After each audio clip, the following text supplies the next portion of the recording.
Apreciado amigo y hermano, es un placer volver a saludarte. Estoy aquí simplemente para hacerte un recordatorio importante. El día de mañana a las 4:30 de la tarde, hora de Lima, hora de Ciudad de México, hora de Bogotá, tenemos un conversatorio con el doctor Fernando Canale. Mañana sábado, 4:30 de la tarde. Allí cada uno de nosotros tendrá el tiempo de hacerle sus preguntas al doctor Canale de manera directa. Pero recuerda que para participar de este conversatorio tenías que haberte inscrito en este seminario. ¿Por qué? Porque te va a llegar el día de hoy, ni bien acabe la presentación del doctor Canale, te va a llegar a tu correo un link de Zoom con el cual tú vas a poder participar de este conversatorio y después de él, ni bien acabamos esa reunión, poder obtener tu certificado a nombre del Adventist Theological Society. Así que yo te animo a que no te pierdas esta oportunidad de poder conversar con el doctor Canale para que nos aclare algunas dudas que tengamos de repente en base a este seminario y otras cosas más.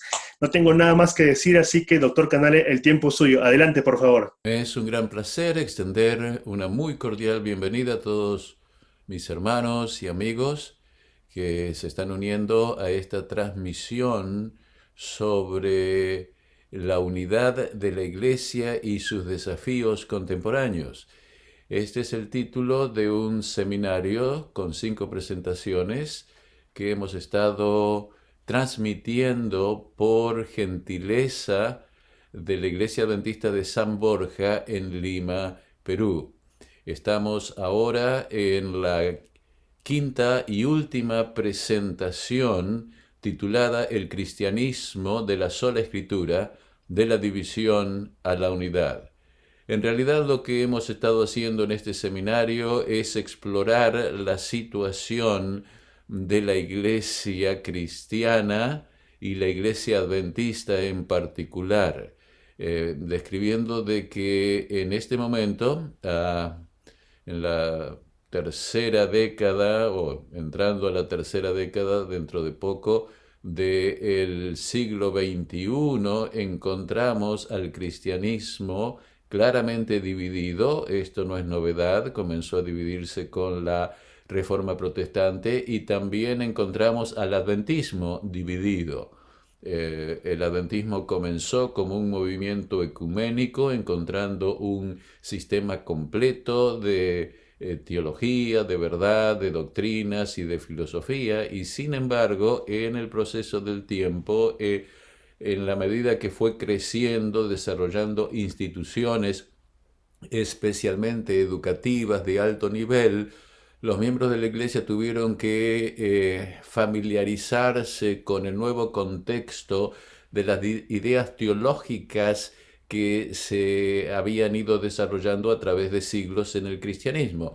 En la jerga interna de la iglesia, lo que sucedió es que al desarrollar estas instituciones educativas, los adventistas, que habían comenzado como un movimiento laico, se introdujeron en el campo de la teología profesional a alto nivel de erudición, y a ese nivel tuvieron que responder a una cantidad de interpretaciones que se desarrollaban, que se habían originado por muchos siglos antes de ellos, y que ellos habían simplemente dejado de lado porque el proyecto adventista era basado solamente en la Biblia y por lo tanto no en las tradiciones, no en las interpretaciones anteriores, no en la filosofía, no en la ciencia.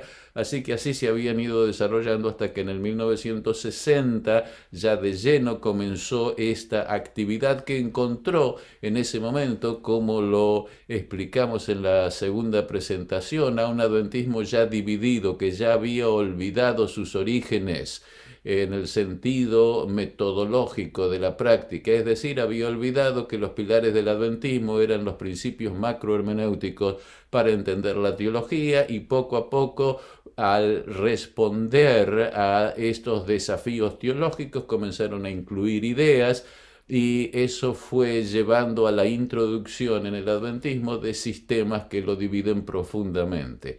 El sistema evangélico, que está detrás de una gran tendencia teológica doctrinal en el adventismo, que lo denomina adventismo evangélico, que quizás sea la más influyente a nivel del liderazgo mundial de la Iglesia, y después otra que está ganando terreno rápidamente entre las nuevas generaciones, es el adventismo progresista, que ya no solamente es evangélico, sino evangélico modernista, posmodernista, que básicamente se basa en la negación de la revelación de las Sagradas Escrituras.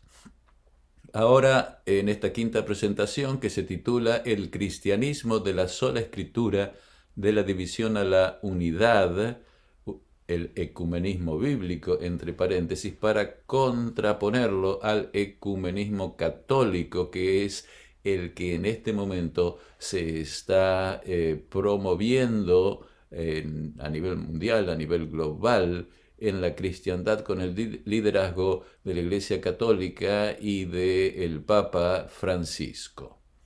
Muy bien, las divisiones en el adventismo reflejan las divisiones en el cristianismo en general.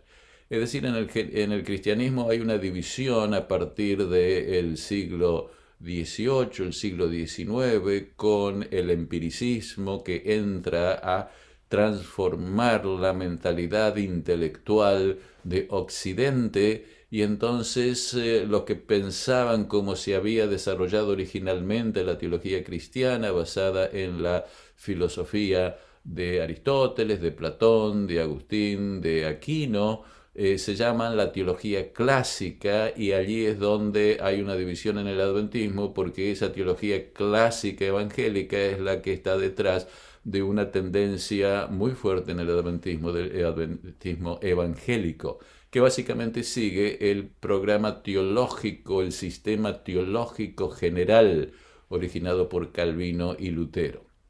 Hemos clarificado en la cuarta presentación de que el adventismo es protestante, pero el verdadero protestante, y lo explicamos ahí, el verdadero protestantismo que debe ser recuperado.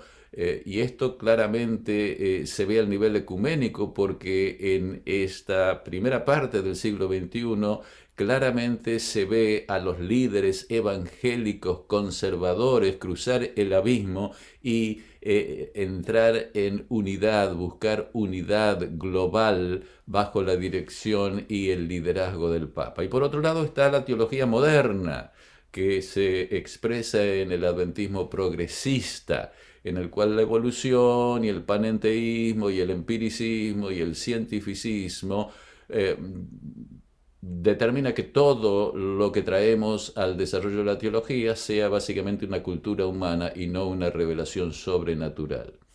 Ahora bien, la propuesta que traigo para superar este impasse, el impasse de las divisiones en el adventismo y de las divisiones en el cristianismo al mismo tiempo, es decir, lo que ayudará a superar las divisiones del adventismo es lo mismo que ayudará a superar las divisiones en el cristianismo, pero la propuesta que estoy presentando es que la filosofía de la teología debe basarse en el principio de la sola escritura, en forma clara y concreta, para superar las divisiones y lograr la unidad del cristianismo y el adventismo al mismo tiempo. Debemos aplicar el principio de la sola escritura, de la tota escritura, de la prima escritura, a la interpretación de los principios macrohermenéuticos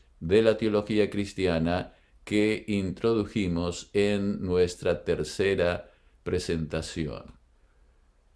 La labor inconclusa de la teología de la Reforma es la que debemos afrontar ahora.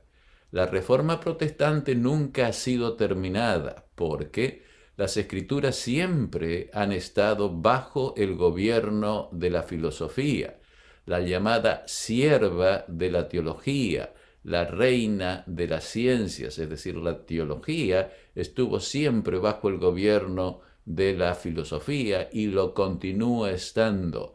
La división entre teología clásica y teología moderna o posmoderna básicamente surge de los cambios filosóficos en las tendencias filosóficas humanas, que han sido siempre la base, la directriz los principios fundamentales macrohermenéuticos de la teología cristiana. Entonces, para liberar la teología y el cristianismo en general y la Iglesia Adventista en particular de la esclavitud filosófica, necesitamos aplicar el principio de la sola escritura a la interpretación de los principios macrohermenéuticos. Estos principios macrohermenéuticos los hemos presentado en la tercera presentación de este seminario, los hemos presentado también en la cuarta presentación cuando vimos que los evangélicos, la teología evangélica, el sistema evangélico se basa en la interpretación tradicional, por un lado, el evangelismo clásico, y modernista, el evangelicalismo moderno, posmodernista, de estos principios macrohermenéuticos que generalmente han sido interpretados por la filosofía humana. La realidad en general, que es real, el principio de realidad en sus entidades, es decir, la ontología racional, ontología regional, es decir, la realidad de Dios, la realidad de la naturaleza humana y la realidad del mundo, como así también el principio de articulación. Hay otros principios, pero solamente estos son los que estamos tratando en este seminario debido a las limitaciones del tiempo que tenemos. Vayamos un poquito a la historia del adventismo. El gran chasco condujo a un descubrimiento revolucionario que colisionó con toda la tradición cristiana. En el año 1844, la profecía señalaba a un evento histórico en el cielo que estaba conectado con el evento en la tierra, el juicio investigador. Los pioneros de la Iglesia Adventista del Séptimo Día, en aquel entonces, esos primeros 5 años formativos después de 1844, entendieron la realidad última como temporal, implícitamente la entendieron como temporal e histórica, que tiene lugar tanto en la tierra, historia en la tierra, como historia en el cielo, coordinadas.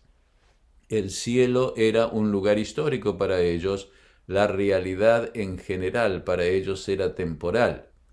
Ahora hemos hecho referencia a esa dicotomía fundamental, al principio más generalizado de todo pensamiento, es decir, esa interpretación del ser en general, en nuestra cuarta presentación, señalando que ha sido interpretada en la filosofía como atemporalidad, la filosofía clásica, y como temporalidad en la filosofía contemporánea. Al hacer mi doctorado en el seminario, que referí en la primera presentación, comencé a comprender las consecuencias enormes de este problema aparentemente irrelevante. ¿Es la realidad en general atemporal e histórica? Atemporal y ahistórica, como lo enseña la tradición, Platón, Parménides, Aristóteles, Agustín, Aquino, o es temporal e histórica, como lo argumentó el filósofo alemán Martin Heidegger en el siglo XX. Es decir, desde el siglo IV a.C. hasta el siglo XX, en general, la teología y la filosofía entendieron la realidad como fundamentalmente atemporal. Y Heidegger, en una forma clara, magistral, profunda, bien detallada, argumentó que la realidad en general debe ser entendida como temporal y calificó como de un error a esa interpretación clásica que debería ser superada y debería ser dejada de lado por el pensamiento filosófico. Cuando me di cuenta de esto, me di cuenta que el adventismo, mi adventismo y el adventismo general estaba en la balanza, es decir, podría haber la posibilidad de que había una equivocación fundamental en mi creencia adventista y en el adventismo en general. El adventismo asume que Dios y la realidad son temporales. Esto es sumamente claro y obvio. Si la realidad es atemporal, como Platón argumentó, el adventismo está equivocado. Espero que ustedes entiendan esto. Si en realidad la realidad es atemporal, entonces el adventismo está equivocado. Si la realidad es temporal, entonces toda la tradición cristiana está equivocada. No hay vuelta de hoja. Esa es la realidad.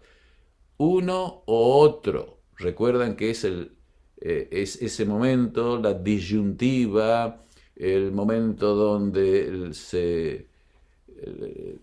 hay una división continental, como se dice, de los ríos, que van para un lado y para otro, en el tope de la montaña. Una fuente y otra fuente, una vertiente y otra vertiente están muy cerca, pero una va a fluir para un lado y otro para otro. Un pequeño error al principio, decía Tomás de Aquino, es un gran error al final. Es decir, esta pequeña diferencia al principio, esta pequeña diferencia macrohermenéutica determina una gran diferencia en la realidad. ¿Cómo decidir el problema con autoridad? Es decir, Platón dice una cosa y Heidegger dice otra. Voy a tomar lo que Heidegger dice porque Heidegger lo dice, pero ¿cómo sé que Heidegger está correcto y que Platón está equivocado? ¿O cómo sé que Platón está equivocado y Parménides estaban equivocados y Heidegger está correcto? ¿Cómo lo sé? ¿Cómo decidir el problema con autoridad? Y allí es cuando claramente llegó a mí la aplicación del principio de la sola escritura al nivel de la más profunda presuposición, la más abarcante, la más decisiva presuposición macrohermenéutica, que es el principio del ser en general, de la ontología general, como lo decía Heidegger.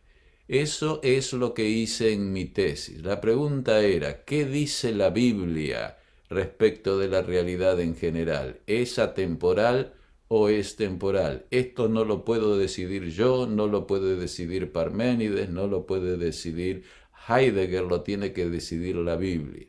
Y por eso hice mi tesis precisamente en ese punto. Allí, en ese momento, cuando estaba investigando, tenía la conciencia de que si mi investigación bíblica mostraba que la Biblia argumentaba, presentaba y revelaba que Dios en su eternidad es atemporal, entonces todo el adventismo estaba equivocado y yo como profesor o como pastor y demás no podría seguir siendo adventista. En la tesis, estudiando, ustedes pueden ir, pueden leerla, considerarla, ustedes pueden considerar el problema ustedes mismos. Yo acá simplemente les doy la conclusión muy resumida. Claramente la Biblia presenta en Éxodo 3, 14, 15 y 16, el capítulo 3, a Moisés dejando claro que el ser de Dios es temporal e histórico y por lo tanto toda la realidad, toda la realidad del universo también es temporal. No hay nada atemporal. Conclusión, solo el adventismo entonces representa el verdadero cristianismo y es la única verdadera iglesia cristiana en la tierra, con la salvedad que es el cristianismo original, el que yo califiqué de bíblico, que todavía tiene que ser desarrollado en nivel de profundidad porque ha sido olvidado y reemplazado en gran manera en el adventismo contemporáneo, especialmente en Norteamérica, en Europa y en Australia. Entonces ahora tenemos que explicar cómo esto ocurre en las escrituras y para eso voy a enfocar el asunto de la interpretación bíblica de la macrohermenéutica por una vía diferente a la que yo abordé en mi disertación. Eh, no, es decir, la misma conclusión puede ser argumentada aproximando o haciendo el enfoque en diferentes aspectos de la Biblia. En este caso yo voy a tratar del santuario, porque el santuario es más fácil de ver, de entender, de comunicar. La posición del santuario respecto a la historia y a la interpretación histórica de la realidad se basa obviamente en lo que es revelado en Éxodo 3, capítulo 3, 14, 15 y 16. Pero es más fácil que ustedes la vean y la comprendan cuando se presenta mirando y enfocándonos en el santuario. Por lo tanto, la viabilidad del santuario como clave macrohermenéutica de la teología cristiana aparece cuando entendemos que el santuario es una estructura compleja que conecta muchas partes de la Biblia y la realidad, probablemente la estructura más compleja de la escritura.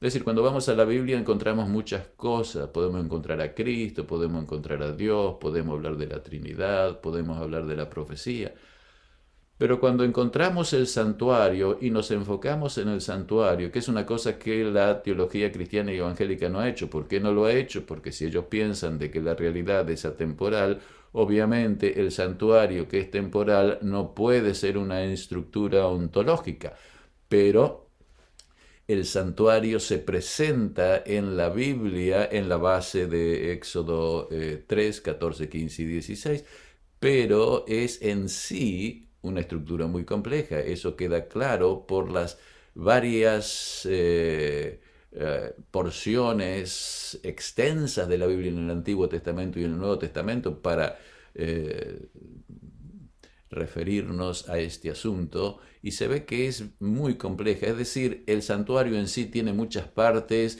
y además de tener partes, el santuario en sí tiene muchas actividades que están relacionadas con el santuario y además muchas de esas actividades están relacionadas con la historia bajo la estructura de la tipología, es decir, el Antiguo Testamento se relaciona con un santuario terrenal que es un tipo del antitipo que está en el cielo. Claro, quien no conoce esto de tipo y antitipo tendrá que ir y estudiar un poco acerca de eso, no tengo tiempo de explicar lo que eso es. Por otro lado, el santuario es un tema, una realidad que es ampliamente abordada en el Antiguo y en el Nuevo Testamento. Es decir, no es frases que no son claramente entendidas debido a que el lenguaje no es ampliamente usado. Es realmente, es decir, es masiva, podríamos decir, la información que hay sobre el santuario en el Antiguo y en el Nuevo Testamento. Y es más, los mismos autores bíblicos utilizan el santuario como un elemento fundamental para interpretar las acciones de Dios. Además, nosotros como adventistas en forma particular, quienes creemos en la hermana White, pero esto como un pie de página, tenemos el testimonio y la utilización de Elena de White. El asunto del santuario, dijo ella, fue la clave que aclaró el misterio del desengaño de 1844, reveló todo un sistema de verdades. Lo importante que ella hizo fue no solamente señalar al santuario como la llave, sino que ella la usó a esa llave en el desarrollo de ese sistema de teología y filosofía. Eso nosotros lo encontramos en sus escritos.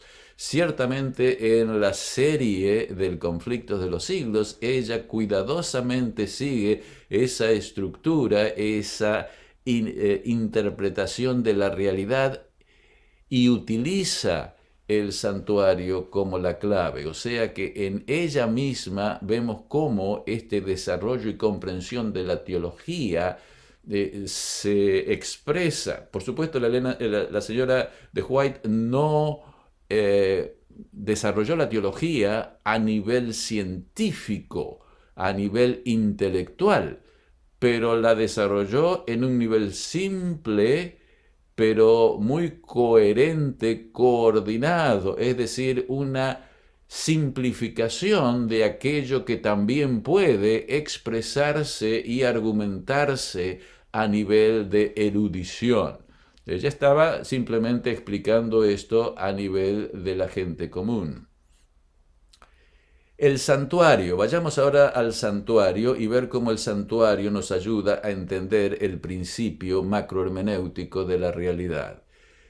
Lo primero que tenemos que hacer es salir al santuario, entender que no es principalmente un edificio, sino que es un Dios. Es decir, por supuesto que el santuario es un edificio, pero no es solamente un edificio, sino es un ser. Es decir, el significado del santuario incluye al edificio, pero se basa en el ser que habita en él, en el edificio.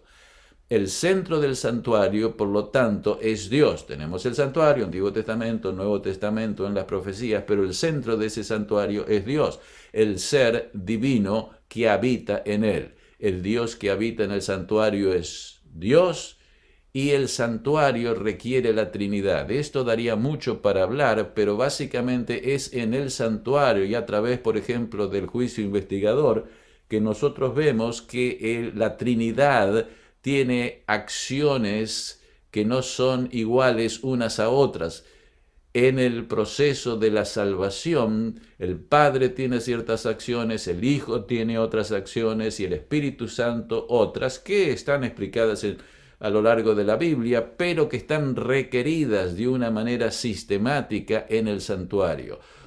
Karl Rahner, uno de los grandes teólogos, quizás el más grande teólogo católico del siglo XX, en su pequeño libro sobre el santuario, clarifica que si, él dice al comienzo de su libro, si se quitara la doctrina de la Trinidad del cristianismo, nada sería cambiado. Básicamente lo que está diciendo es que la Trinidad no ha sido un principio macrohermenéutico del cristianismo, sino que ha sido el monoteísmo, la unidad de Dios, que se expresa en distintos sistemas de distintas maneras. El catolicismo hace énfasis en el Padre, el protestantismo en el Hijo y el carismatismo en el Espíritu Santo.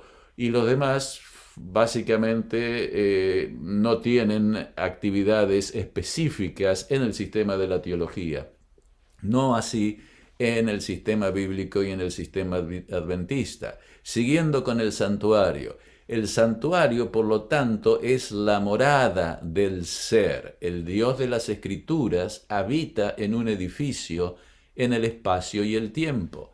A diferencia de la interpretación griega, el Dios del cristianismo tradicional no puede habitar en un edificio porque interpreta a Dios como un ser sin tiempo y sin espacio.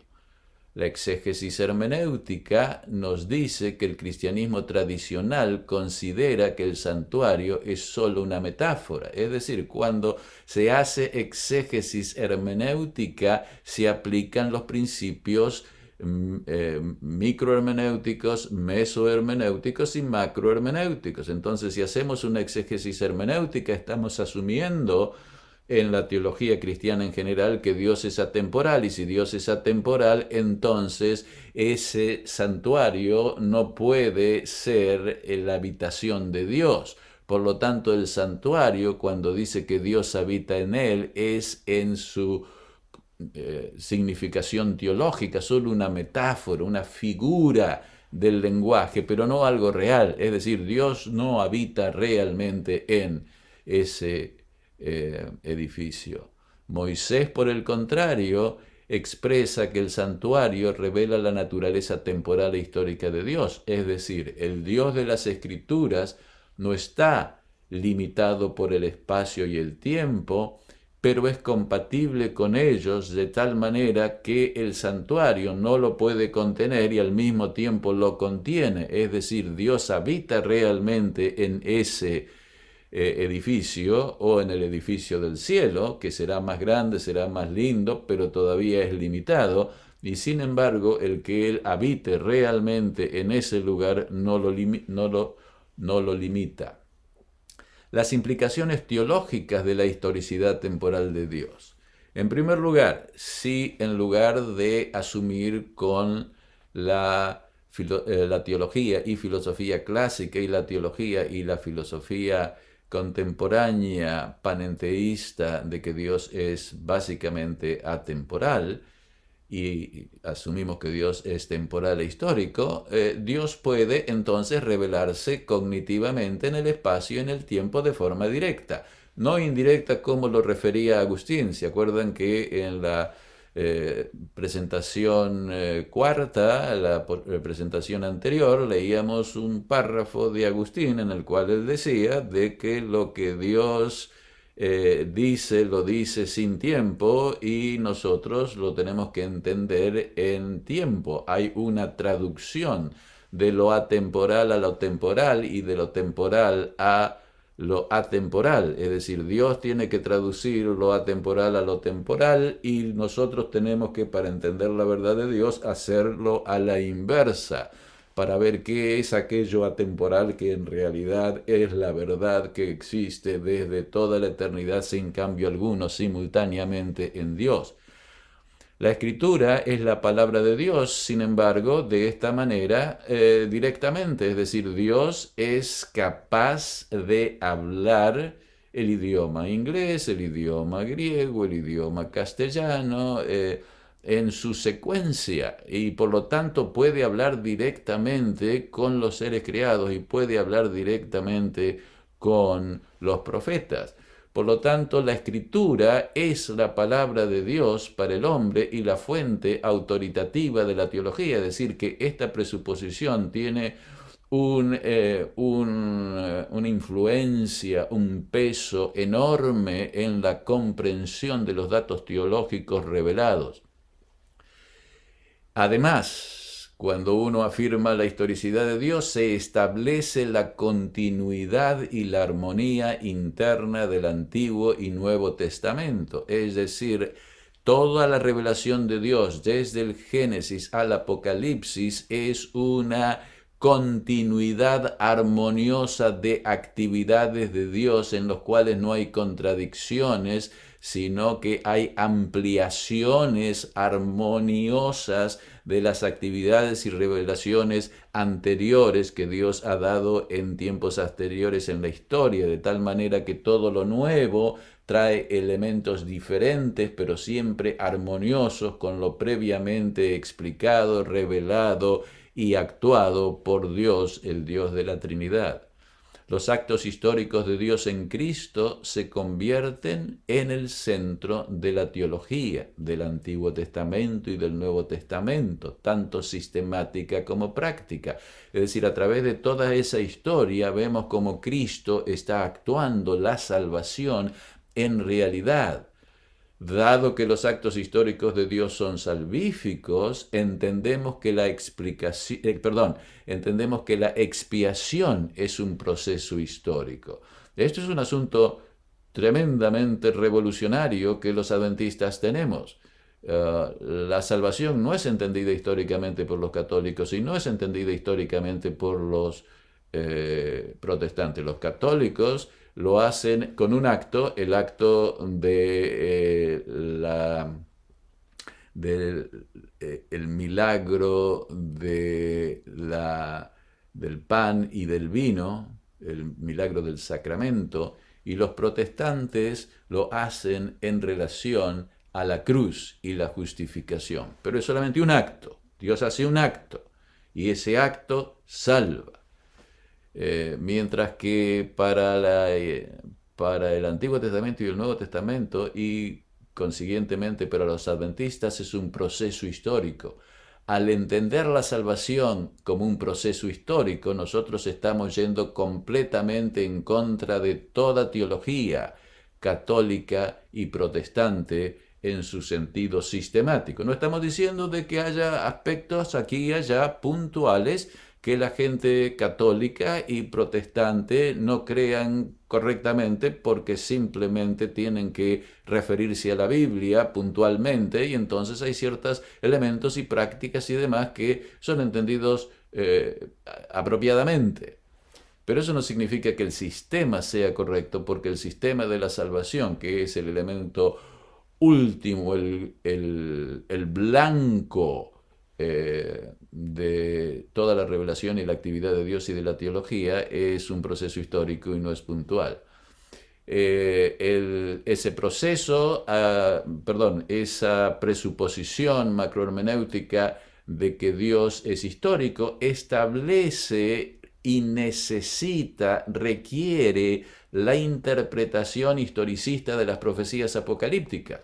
Es decir, hubo un tiempo en que los protestantes tenían la interpretación historicista de las profecías apocalípticas, pero poco a poco, por una cantidad de causas que no es este el momento de explicarlas, y otros de mis colegas han explicado con muchísimo mayor detalle, los protestantes han claudicado y ya no interpretan las profecías apocalipsis de una manera historicista.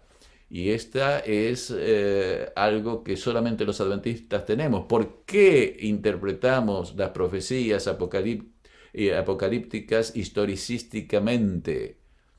Porque la teología es historicista. Es decir, las profecías tienen que ser aplicadas y entendidas historicísticamente porque el sistema de salvación es historicista.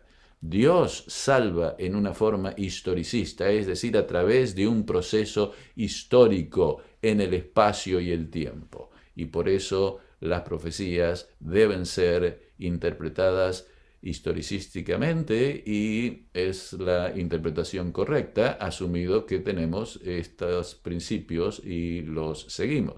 Si nosotros creemos en la multiplicidad de las fuentes y que Dios es atemporal, entonces no, por supuesto, debemos encontrar otros métodos de interpretación. Y eso es lo que han hecho los cristianos, y por eso nos siguen las interpretaciones historicísticas de las profecías.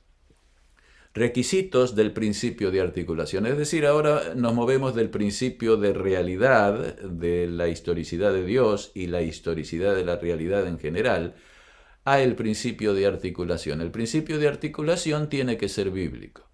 El principio de articulación debe conectar las partes de la escritura, ideas, doctrina, historia, etc. Tiene que conectar todo. Y debe conectar también partes de la realidad, es decir, el principio no debe ser solamente epistemológico, el principio de articulación debe ser ontológico, es decir, articula el conocimiento, pero también tiene que al mismo tiempo articular la realidad, conectar las partes de la realidad. ¿Cuáles son las partes de la realidad? Dios, los seres humanos, la historia, la naturaleza, el universo, el bien, el mal, etc. La identificación de este principio lo tenemos y lo encontramos con las acciones de Cristo en el santuario. Es decir, el santuario y Cristo pertenecen a la realidad histórica, tiene el alcance universal el santuario.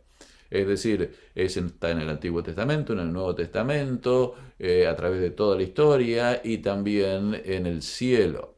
Acerca de la presencia de la estructura fundamental del santuario en el Edén y en la Tierra Nueva, ustedes pueden referirse al doctor Richard Davidson. Por supuesto, el santuario no existía en el Edén, pero la estructura del Dios que vivía en el espacio y en el tiempo, que es parte de lo que el santuario en su fase soteriológica revela, estaba presente allí, como también cuando la fase soteriológica que el santuario en la tierra y en el cielo ahora específicamente revelan y articulan. Cuando esa parte de la historia pase, el santuario seguirá existiendo, pero no en un contexto soteriológico, sino en un contexto doxológico de adoración y de relación. Es un continuo, el santuario hasta hoy, y conecta la realidad tanto en el Antiguo Testamento como en el Nuevo Testamento y por la eternidad. El principio de articulación tiene dos coordenadas. La articulación de la realidad histórica requiere la operación simultánea de dos coordenadas. Una coordinación sincrónica, es decir, simultánea, y una coordinación diacrónica, es decir, cronológica. La coordinación sincrónica conecta la multiplicidad de la realidad histórica en cualquier momento de la historia simultáneamente. La coordinación diacrónica conecta la multiplicidad de la realidad histórica a lo largo de todo el período de la historia humana, es decir, cronológicamente. El santuario tiene esos dos niveles. Tres niveles de integración, diríamos, sincrónica. En primer lugar, el santuario claramente se refiere al nivel universal cósmico de la historia, más allá de la historia humana, en aspectos tales como el día de la expiación, Azazel y el juicio investigador.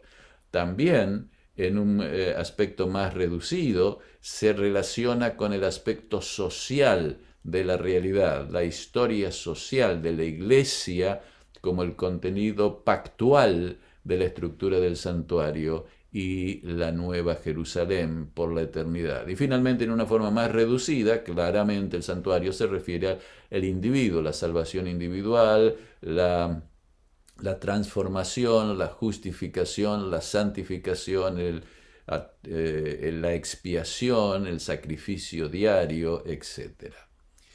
Cristo en el santuario y la integración diacrónica. Las profecías apocalípticas de Daniel y Apocalipsis en su interpretación histórica forman parte de esa integración diacrónica. Es decir, cuando estamos hablando del santuario no estamos hablando solamente de las partes exegéticas en las cuales el santuario específicamente está siendo mencionado, explicado o utilizado, sino que también incluyen claramente las profecías apocalípticas que siempre están centradas en el proceso de la redención que ocurre en su base a partir del santuario, de acuerdo con la Biblia, ya sea al nivel del Antiguo Testamento en el santuario de Israel o a partir del Nuevo Testamento después de la muerte de Cristo, como parte de esa historia basada en el santuario celestial.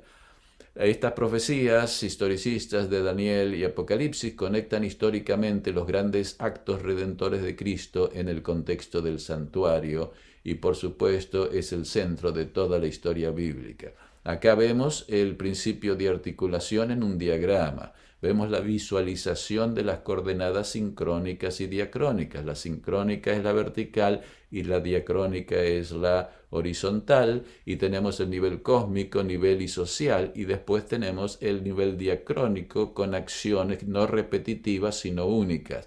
El nivel vertical tiene acciones que son repetitivas, porque hay elementos que siempre tienen lugar en la relación de Dios a nivel cósmico, nivel social y nivel individual, pero luego hay acciones únicas que van desarrollándose y el pensador sistemático y exegético siempre tiene que tener a estas dos coordenadas claramente en la mente cuando se analiza cualquier texto de la Biblia, se interpreta cualquier texto de la Biblia, cualquier doctrina, etc.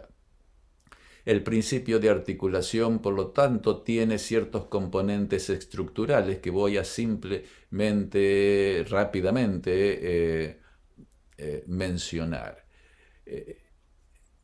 El principio de articulación se basa en Cristo y la estructura del cual es el santuario pacto. Es decir, no es solamente el santuario, no es solamente el pacto, sino que es el santuario y el pacto. Esto daría mucho por explicar, pero ahora simplemente lo estoy puntualizando. Luego viene la expiación entendida como un proceso histórico. Esa expiación con proceso histórico tiene lugar dentro de la estructura. La justificación tiene lugar como un proceso histórico dentro de la estructura santuario pacto. la santificación también, la espiritualidad también, la segunda venida también. Todo es una expiación, tiene que ver con la expiación como un proceso histórico dentro de la estructura santuario y práctico, santuario y pacto, perdón. Dentro de ese proceso de expiación histórica hay un centro, diríamos, puntual y un centro extendido a través de todo el proceso. El centro puntual es el fundamento de todo el proceso histórico y ese es el acto de la cruz. Por lo tanto, en la cruz hay una centralidad en el proceso y esa centralidad es un hecho específico, puntual, que la divinidad ha hecho, sobre la cual se fundamenta todo el proceso histórico, toda la salvación, todo lo que se entiende y se ha hecho a través de la estructura del santuario y pacto y todo lo que el Señor logra con esa actividad salvífica. Si en ese momento, ese acto, que es puntual por la divinidad, con las limitaciones de espacio y tiempo, hecho por Dios en la cruz, pero en el nivel de la incertidumbre y del riesgo humano, Cristo hubiera pecado o no hubiera muerto, no habría llegado a ser causa de nuestra salvación y todos aquellos que habían sido salvados o perdonados no podrían llegar a formar parte de la eternidad, como así también de ahí en adelante nadie podría haber sido salvo. Entrar en esto es uno de los grandes misterios de la cristiandad y del cristianismo y del plan de salvación. Pero también hay una centralidad de Cristo. Esa centralidad de Cristo es cronológica, es histórica, depende de la centralidad de lo que Cristo hace en la cruz. Pero la articulación del todo se hace no a partir de la cruz. La cruz fundamenta el todo, pero la articulación del todo está hecho por las actividades históricas, todas de Cristo, del pasado, del presente y del futuro, de tal manera que el proceso del juicio investigador, por ejemplo, es parte de ese proceso histórico de la salvación, cuya centralidad es Cristo. La predestinación, la centralidad es Cristo.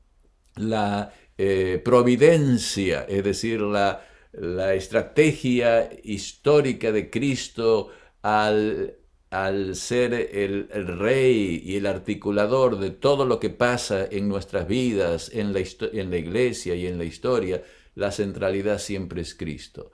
La misión de la iglesia es la integración, está relacionada con la integración del presente y del futuro. Es decir, la iglesia es el instrumento que Dios tiene para integrar el presente con el futuro, para integrar todas las partes. Es decir, Dios integra, Dios articula, pero Dios articula no solamente conocimiento, Dios articula la realidad y la articulación de Dios siempre es sistemática, la articulación de Dios siempre une y une en la santidad, une en su carácter, une en relación a su amor y las características de su ser y básicamente une dentro de la estructura fundamental de la ley que rige el universo y que regirá el universo. Y la misión de la iglesia es el motor,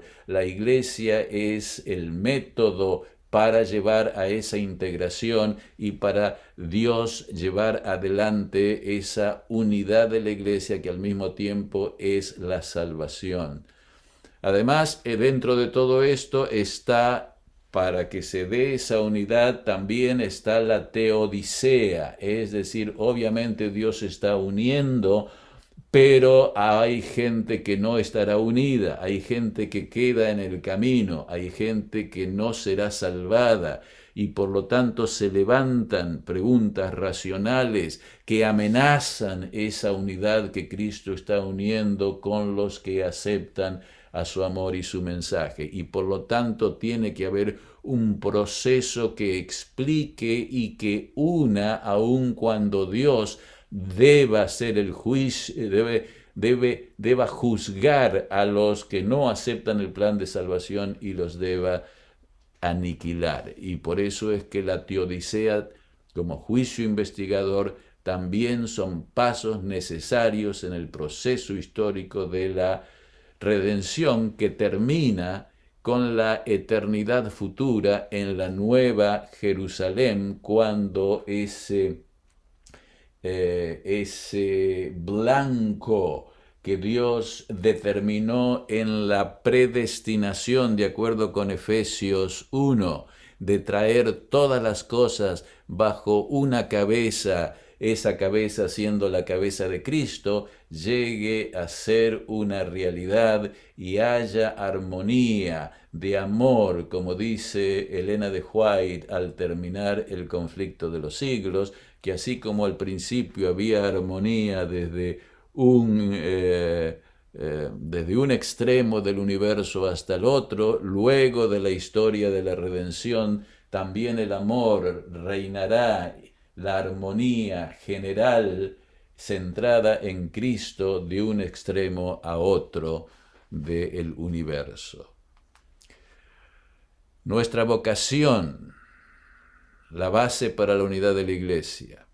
Todo esto que estoy presentando tiene una condición fundamental y esa es la aplicación consistente, comenzando por los principios macrohermenéuticos del principio de la sola escritura. En el conflicto de los siglos, página 581, la hermana White dice lo siguiente: pero Dios tendrá en la tierra un pueblo que sostendrá la Biblia y la Biblia sola, como piedra de toque de todas las doctrinas y base de todas las reformas. ¿Se dan cuenta?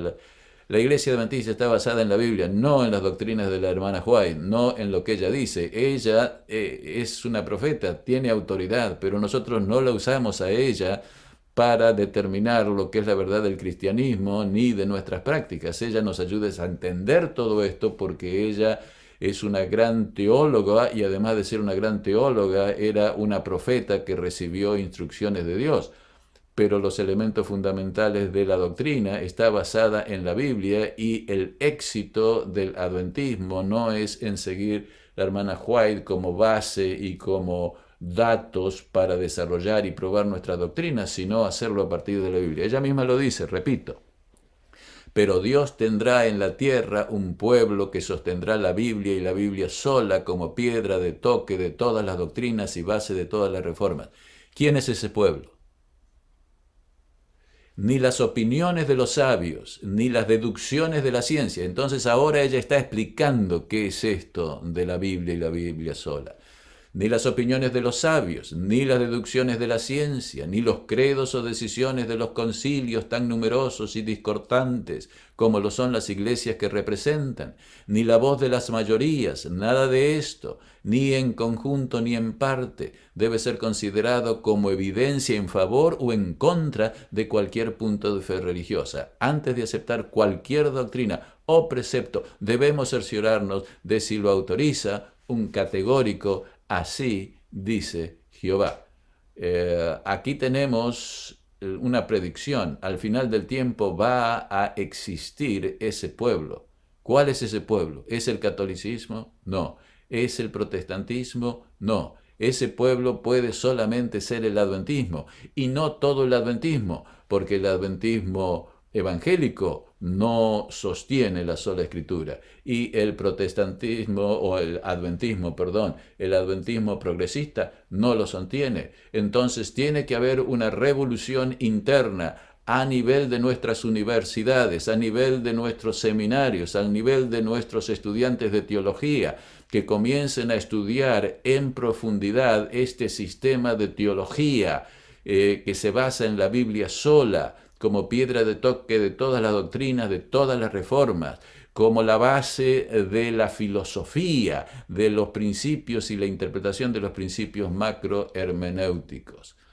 Les presento a ustedes el desafío, que es lo que llamaría yo lo que se necesita ahora para de aquí en adelante traer unión a la Iglesia Adventista, de aquí adelante traer unión al cristianismo, presentar un movimiento ecuménico alternativo al movimiento ecuménico católico y evangélico. Ese es un movimiento ecuménico que claramente se basa en la filosofía, y ya no solamente en la filosofía clásica, sino en una filosofía claramente panenteísta, que trae ciertos recuerdos al adventismo de lo que sucedió con la herejía panenteísta en los últimos años de vida de la hermana White al principio del siglo XX. La articulación académica y difusión ministerial y misionera a nivel mundial de este sistema. Repito, articulación académica debe ser lo primero. ¿Por qué? Porque el ministerio se basa en lo que la academia estudia y concluye. Esa es la realidad que pasa. Por eso tenemos nuestras iglesias, nuestras universidades, y por eso mandamos a nuestros hijos a estudiar en nuestras universidades y a nuestros pastores a estudiar en nuestros seminarios.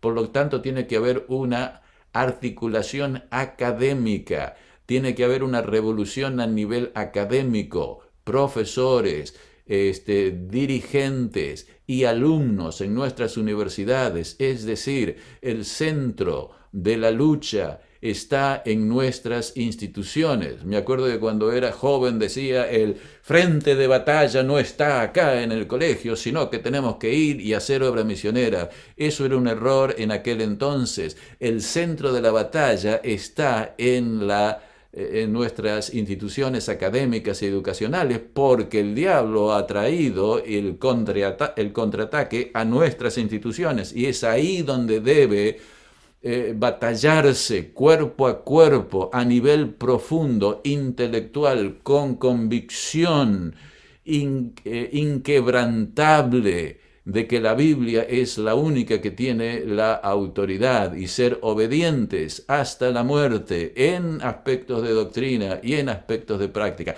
Pero al mismo tiempo, la iglesia, los administradores deben estar preparados para una difusión ministerial, y para que la academia y el ministerio, la academia y la administración ministerial trabajen juntos, y que ambos, desarrollando una unidad académica doctrinal, desarrollando una actividad ministerial que lleve a la unidad de la iglesia local en su adoración, en su experiencia, en su espiritualidad, que las dos combinadas en unión doctrinal y sistemática y una unión espiritual y de hermandad en las iglesias se mueva, sean los motores para una unidad general en lo que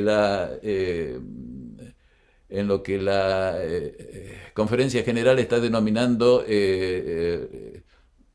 compromiso total involvement, lo dicen ellos. Esto es lo que debemos hacer.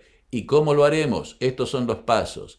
Debemos seguir y estar completamente comprometidos con los principios de la sola y tota Escritura, y aplicarlo entonces a los principios macrohermenéuticos, es decir, es ver cómo los pilares del adventismo proporcionan los elementos filosóficos fundamentales a partir de la Biblia para interpretar los principios macrohermenéuticos, que luego se aplicarán al sistema completo armonioso de teología y filosofía. Ese sistema debe desarrollarse. Los hermanos van a empezar a entender esto cuando el sistema esté claramente articulado y comience a ser visto y ser predicado y ser experimentado por pastores, por dirigentes, por gente en nuestros canales de televisión, en las series evangelísticas, en la visitación y en las predicaciones.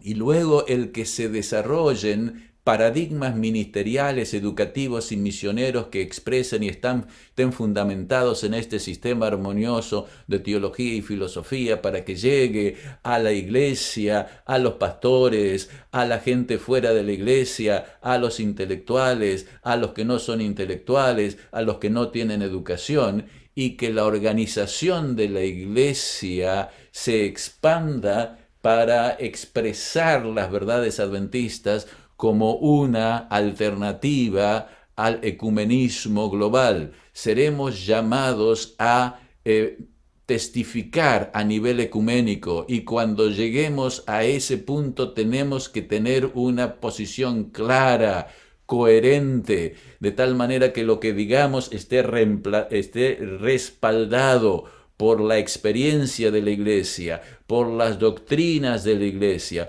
por los pilares de la iglesia y sobre todo por el principio de la sola y tota escritura.